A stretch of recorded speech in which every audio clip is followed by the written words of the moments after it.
นี่เป็นพิพิธภัณฑ์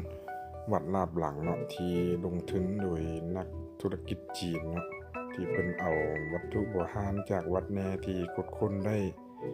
อยู่ใกล้ๆกันกับวัดหันมาวางแสดงแล้วเพิ่นก็มีผลิตภัณฑ์ท้องถิ่นมาขายให้นักท่องเที่ยวพร้อมเนาะ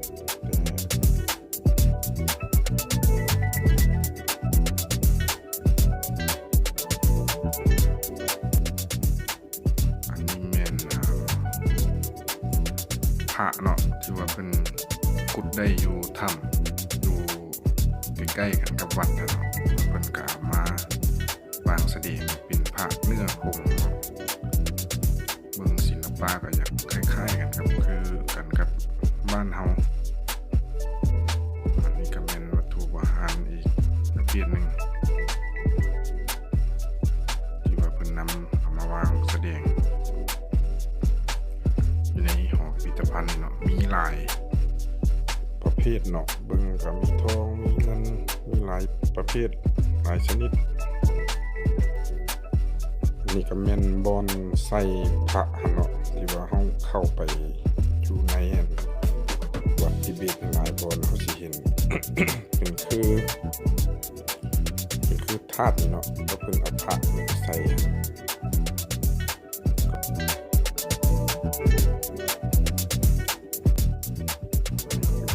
เครื่องเงินหรือว่าแกะสลักแบบสไตล์ทิเบตว่าสไตล์ทิเบตนี่มันผสมผสานกับจีนนะครับอินเดียเนาะศิลปะของมันแล้วก็ออกมาเป็นเอกลักษณ์ของตัวเองเป็นสไตล์ของทิเบตประเภทศิลปะของทิเบต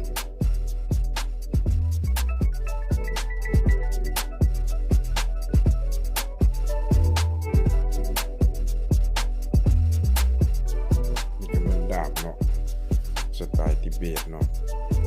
ยาวเกือบว่า2 เมตรเนาะมันก็ยาวเนาะแต่ว่าฟังบ่ทันใกล้เป็นไปไวโพดตัว2 เมตรเท่านั้นอันนี้เป็นผลิตภัณฑ์ชาวบ้านเนาะแต่ว่าศิลปะงามหลายเบิ่งก็เลยถ่ายหมู่บ้านนั้นกังกาชิวแต่ว่าก็สิออกเถียงชื่อบ่เพราะว่าหมู่บ้านนี้เป็นหมู่บ้านท่องเที่ยวเนาะแบบมีแบบให้นักท่องเที่ยวมานอนพักที่นี่เนาะแบบเพิ่นมีผลิตภัณฑ์ตัวนี้ก็นี่ที่ว่าเพิ่นเห็นอันนี้ก็500อยู่ก็บอกราคาก็บ่แพงเลยเบิ่งงามหลายข้าพเจ้าคนไทยก็อยากได้กันเนาะเอาไว้ไปโชว์อยู่บ้านเพราะว่ามันก็งามพอราคาก็พอซื้อได้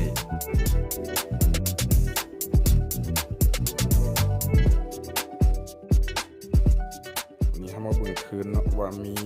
อันใดเด้เนาะมีวัตถุโบราณอันใดเด้เนาะที่ฟางแสดงเอามา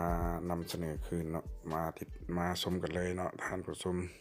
เพราะว่าผู้เว้านี่ก็เริ่มเบิดมุกแล้วเนาะ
ตัวจริง